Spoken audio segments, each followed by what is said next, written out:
ಕವನದ ಶೀರ್ಷಿಕೆ ಪ್ರೇಮ ಶಾಶ್ವತ.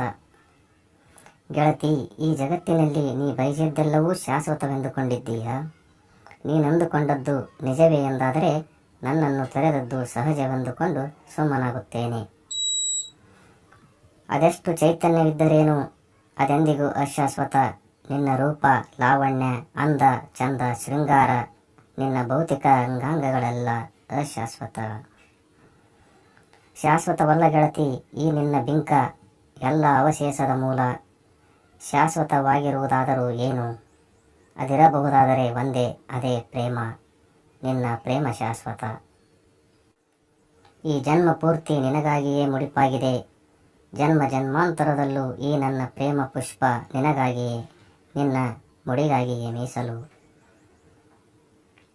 ಯಾವತ್ತು ಮುಡಿಯುತ್ತೀಯೋ ನಿನಗೆ ಬಿಟ್ಟಿದ್ದು ಎಂದು ನಾನೆಂದು ಹೇಳಿದ್ದೆ.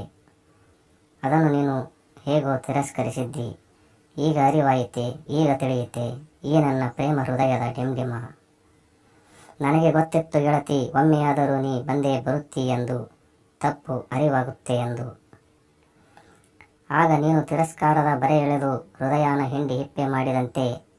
ನಾನೀಗ ಸಮಯದ ಸದುಪಯೋಗ ಪಡಿಸಿಕೊಳ್ಳುವಷ್ಟು ಕಟುಕನಲ್ಲ ಗೆಳತಿ. ಈಗಾಗಲೇ ಬೆಂದಿರುವ ಆ ನಿನ್ನ ಹೃದಯಕ್ಕೆ ಯಾವ ರೀತಿಯ ನೋವು ಕೊಡಲು ನಾನು ತಯಾರಿಲ್ಲ. ನನಗಷ್ಟೇ ಬೇಕಿತ್ತು ಗೆಳತಿ, ನಿನ್ನ ತಪ್ಪಿನ ಅರಿವು ನಿನಗಾಗಬೇಕೆಂದು. ಅದಾಯಿತು, ಅಷ್ಟೇ ಸಾಕು. ನನ್ನ ಹೃದಯವೀಗ ಕಾಡು ಕಗ್ಗಲ್ಲಾಗಿದೆ.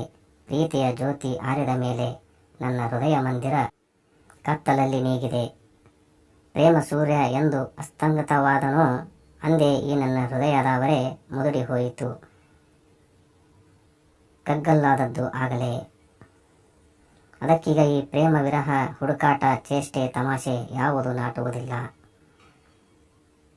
ನೀನಿನ್ನೊಂದು ಬರೆ ಎಳೆದು ಹೋಗುತ್ತೇನೆಂದರೂ ನನಗೆ ಬೇಜಾರಿಲ್ಲ. ಅವಶ್ಯವಾಗಿ ಎಳೆದು ಹೋಗು. ಈ ನನ್ನ ಹೃದಯ ಬಂಡೆ ಮತ್ತಷ್ಟು ಗಟ್ಟಿಯಾದೀತು. ಈ ಪ್ರೇಮ ವಿರಹವೆಂಬ ಚಳಿ, ಗಾಳಿ, ಮಳೆ, ಸಿಡಿಲುಗಳಿಗೆ ಅದು ಕುಗ್ಗುವುದಿಲ್ಲ. ಆದರೆ ಗೆಳತಿ, ನನ್ನ ನಿನ್ನ ಪ್ರೇಮ ಸಂಬಂಧ ಇಂದು ನಿನ್ನೆಯದಲ್ಲ, ನಾಳೆಯದಷ್ಟೇ ಅಲ್ಲ. ಅದು ಜನ್ಮ ಜನ್ಮಾಂತರದು, ಬಿಡಿಸಲಾಗದ ಗಂಟು, ಬ್ರಹ್ಮಗಂಟು.